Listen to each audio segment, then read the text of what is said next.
Hundreds of millions of tons of cargo flying through the air every year. You heard that right. Welcome to the Panama Canal, the artery that splits the world in two. Instead of digging through a mountain, they forced these massive ships to learn how to climb it, lifting a colossal steel giant to the height of an 8-story building, only to gently set it back down. It's a spectacular physics illusion, turning a massive detour around South America into a golden 82-kilometer shortcut, saving a solid 2 weeks at sea. But this miracle was paid for in blood. Over 110 years ago, renowned French engineer Ferdinand de Lesseps walked into the jungle, dreaming that digging a canal here would be as easy as doing it in the desert.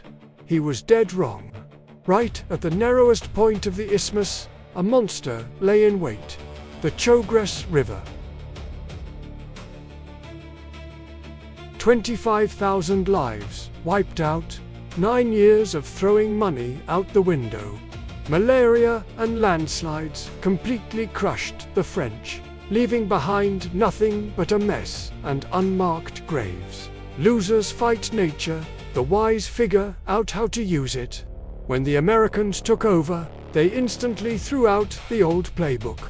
Instead of fighting the Chagres River, why not turn its sheer fury into the ultimate weapon? This crazy gamble started with 3 steps. First, damming the river. But the squishy, tropical mud foundation couldn't support concrete. So, what did they do?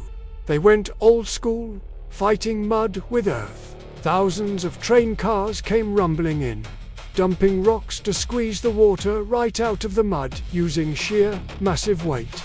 Topped with dry earth, they built an epic 2.5-kilometer dam, devouring 17 million cubic meters of material. The river was choked off, creating Gatun Lake, the largest man-made lake in the world at the time. But we're not done yet. Slicing through the Coulebre Ridge was the real nightmare. You dig 1 foot, the mountain collapses 2. Mud, melting like ice cream, just slid right down, wiping out all their hard work in the blink of an eye. Ultimately, just to get the mountain to stay put, they had to dig it 1.5 times wider than the original blueprint. Tens of millions of cubic meters of earth were excavated. Costs skyrocketed like a rocket, but there was no turning back. The final masterstroke was the lock system, turning them into water stairs. The ship enters the chamber, and the gates close. Water is fed from the upper chamber entirely by gravity. As the water rises, the ship rises with it, pushing the bow 1 step further. Gliding smoothly over the peak of Gatun Lake, it then takes the stairs back down to the ocean on the other side. But wait, how do they keep this floating steel behemoth from smashing the concrete walls to pieces? They equipped the banks with electric locomotives known as mules, pulling cables tight on both sides. They pin the ship dead center with absolute safety. All the water filling and draining is handled by gravity, and any excess during the rainy season is flushed straight out the spillway. Nature, once the enemy, had been turned into an obedient, highly effective machine. But hold on, how do you pour thousands of tons of reinforced concrete right in the middle of a rushing river? The secret lies in temporary cofferdams. Drain the water, create a dry walk space, pour the concrete, and then remove the cofferdam to let the water rush back in. A flawless magic trick pulled right before nature's eyes. But hold on, how do you pour thousands of tons of reinforced concrete right in the middle of a rushing river? The secret lies in temporary cofferdams. Drain the water, create a dry walk space, pour the concrete, and then remove the cofferdam to let the water rush back in. A flawless magic trick pulled right before nature's eyes. However, nature never truly surrenders. The nightmare of mountain landslides is always lurking.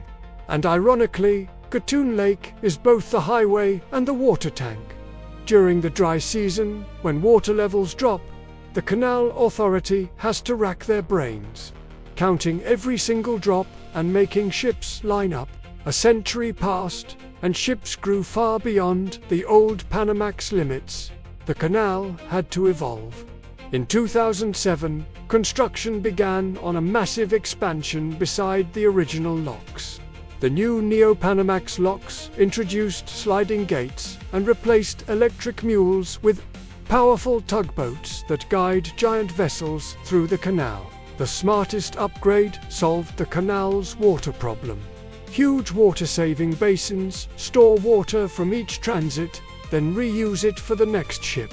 Powered by gravity alone, this system saves billions of liters of fresh water every year. From French sacrifices and American ambition to modern engineering brilliance, generations have shared one mission: helping steel giants cross the Culebra Cut. A century-long battle between human ingenuity and nature. And that's how the Panama Canal works. If you enjoyed this story, don't forget to like, comment, and subscribe for more incredible engineering wonders.